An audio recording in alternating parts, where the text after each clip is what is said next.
कहाँ से शुरू करें?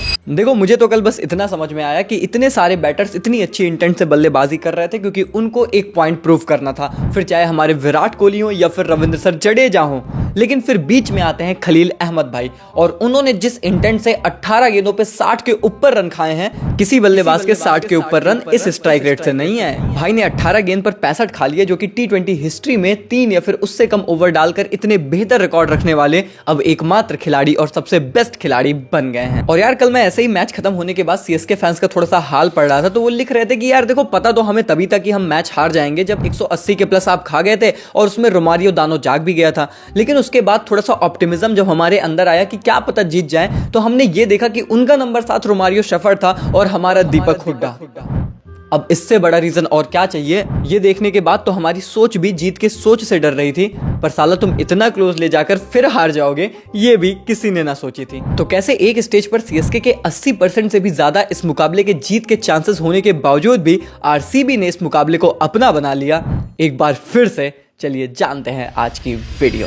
चिन्नास्वामी पर मुकाबला था, तो ये बात तो आपको भी पता थी कि टॉस जीतेगी चेन्नई और वो करने जाएंगे चेस, क्योंकि आरसीबी ने तो कसम ही खा ली है कि भैया अपने घर पर टॉस जीतेंगे नहीं और अब मैच हारेंगे नहीं। भाई, आरसीबी की टीम के मर्द और औरत जात दोनों को मिला भी लोगे तो भी इस सीजन लगभग 9 टॉस हुए हैं और आरसीबी ने एक भी नहीं जीता है। लगभग क्या, कंफर्म 9 टॉस हुए हैं। और पता है आरसीबी को कितना बड़ा झटका लगा कि उनके 2 प्रमुख विदेशी खिलाड़ी फिल सॉल्ट और जॉश हेजलवुड दोनों इस मैच के लिए अनअवेलेबल थे।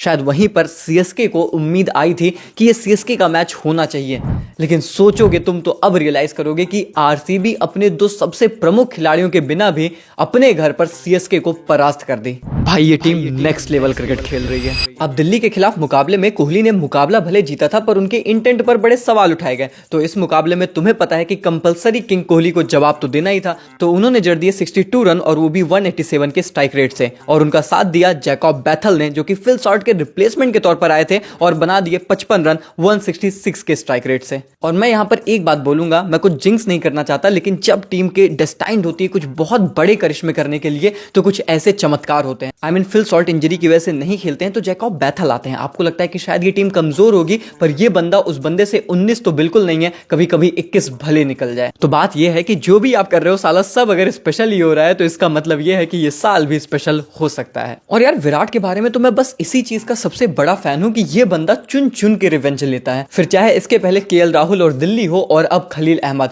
पिछले मैच में जब खलील भाई ने आंख दिखाई थी तो भाई ने बोला था कि बेटा तुझे अगले मैच में देखता हूं, अब तू गया बेटे, अब तू गया।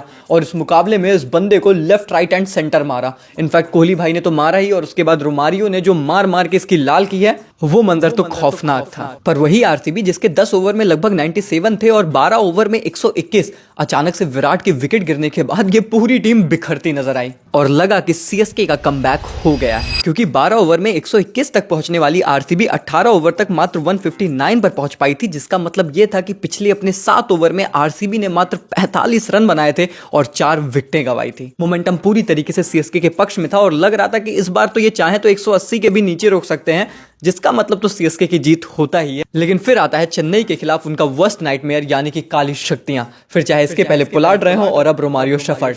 और भाई साहब, रोमारियो ने इस मैच में जो मारा है ना, मार मार के पुतला बना दिया। और सबसे बेस्ट पार्ट, मारा किसको? उसी गेंदबाज को जिसने विराट कोहली से पंगा लिया था, यानी कि खलील अहमद। खलील को 1 ओवर में जड़ दिए 33 और पूरे मोमेंटम की मां की आंख कर दी, सरसों का साग कर दिया और आरसीबी को इस मुकाबले में फेवरेट्स फिर से बना दिया। वो टोटल जो एक वक्त पर 190 तक जाने पर हफौली छोड़ रहा था, वो टोटल अब 213 तक पहुंच गया। रोमारियो शेफर्ड का मात्र 14 गेंदों में अर्धशतक हो गया, जो कि आईपीएल हिस्ट्री की सेकंड फास्टेस्ट हाफ सेंचुरी थी। और इनफैक्ट 1 ओवर में 33 रन खाकर खलील अहमद ने भी सीएसके के गेंदबाज के तौर पर सबसे ज्यादा रन खाने का रिकॉर्ड बना दिया। और भाई सच में रोमारियो की ये कुछ ऐसी पारी थी कि जिसके बारे में शायद कोई कुछ खास ज्यादा न सोच सकता था न कर सकता था। सीएसके के गेंदबाज भी बस यही कह सकते थे कि साला तैयारी टिम डेविड की थी और सिलेबस में रोमारियो शेफर्ड आ गया। पर लिटरली यार, व्हाट अ क्रेजी नॉक। और कह सकते हो कि रोमारियो का दिन था, बंदा जहां छू रहा था वहां छे जा रही थी। और इनफैक्ट आरसीबी के लिए चीजें कैसे अलाइन हो रही हैं आप ऐसे ही समझ लो कि लियाम लिविंगस्टन इस टीम में थे और उनकी जगह पर क्योंकि वो अच्छा नहीं कर रहे थे तो रोमारियो शेफर्ड को लाया गया।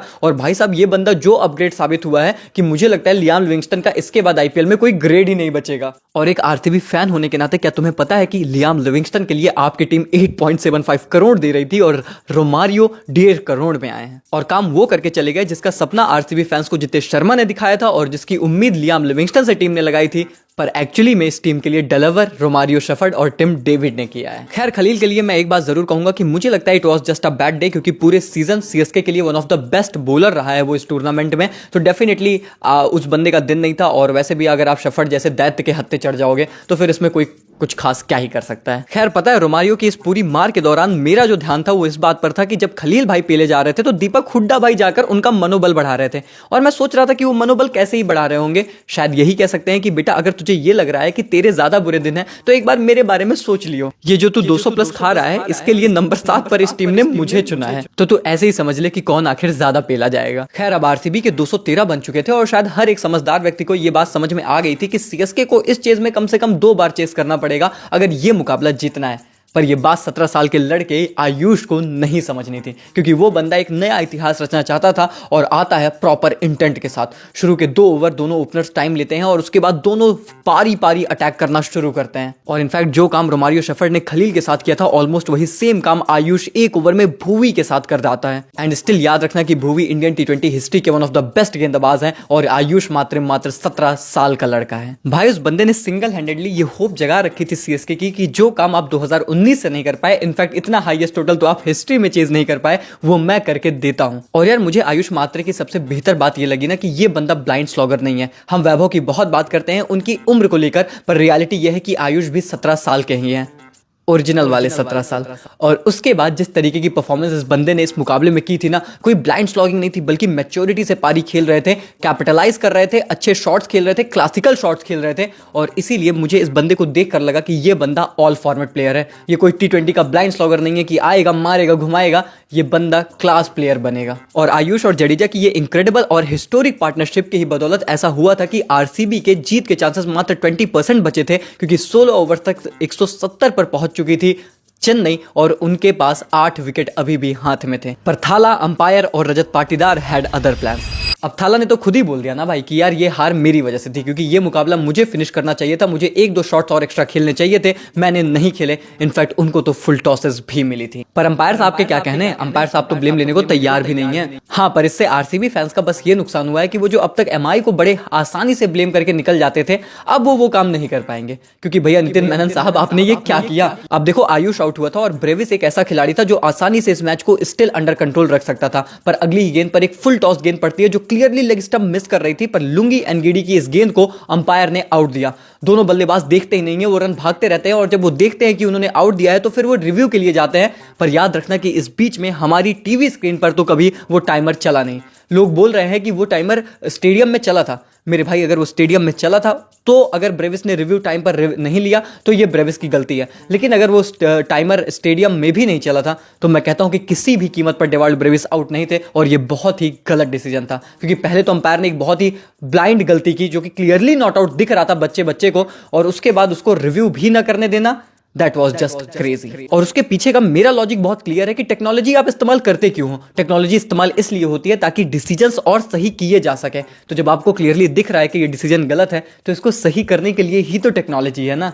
या फिर उनको नियमों के इस तरीके के दायरे में रख दो कि अगर आपको सही और गलत दिख भी रहा हो फिर भी आप उसका चयन ना कर पाओ। और यही वो स्टेज था जहां से मैच पलटना स्टार्ट हुआ। रजत पाटीदार कप्तान के तौर पर एक बार फिर से मैदान में आते हैं और वो लेते हैं एक बहुत बड़ी कॉल। श्रेयस शर्मा को करवाते हैं 18वां ओवर और उस बंदे ने मात्र 6 रन देकर ओवर निकाल दिया। देखो हम बहुत लोगों को क्रेडिट दे रहे हैं, फिर चाहे रोमारियो शेफर्ड हो, यश दयाल हो, पर मुझे लगता है कि रजत पाटीदार को भी उतना ही क्रेडिट मिलना चाहिए। भाई वो बंदा कप्तानी नहीं कर रहा था, आरसीबी बहुत पीटी जा रही थी, आता है लास्ट के 4-5 ओवर कप्तानी करता है और पूरा मैच पलट जाता है। चाहे लक फैक्टर कह लो, किस्मत कह लो या फिर एक तुक्का कह लो, पर उसका श्रेयस शर्मा को ओवर देना मेरे हिसाब से वो गेम चेंजिंग ओवर था, क्योंकि वहां तक सीएसके कंट्रोल में थी और अगर वो ओवर महंगा चला जाता ना तो मैच बचता ही नहीं आखिरी ओवर तक आने के लिए। पर आता है क्योंकि भुवी भी उसके बाद एक कमाल का बैकअप ओवर डालते हैं और आखिरी ओवर फिर से आते हैं यश दयाल, चिन्नास्वामी का स्टेडियम, महेंद्र सिंह धोनी, रविंद्र जडेजा स्ट्राइक पर। ये हमने माजरा पहले भी देख रखा है। इसके पहले चाहिए थे 17, यश दयाल ही जीते थे। इस बार चाहिए थे 15,